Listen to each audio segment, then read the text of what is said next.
You ask Tiger to solve. This deals with linear equations with one unknown. The final result is x equals 17. Let's solve it step by step.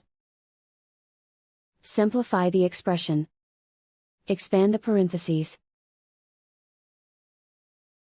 Simplify the arithmetic. Swap sides.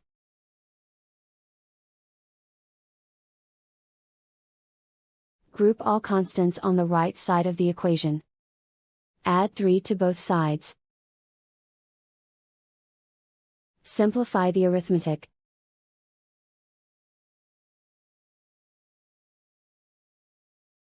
Isolate the y. Divide both sides by 3. Simplify the fraction.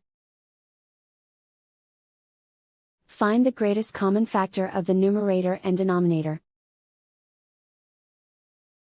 Factor out and cancel the greatest common factor. And so the final result is x equals 17.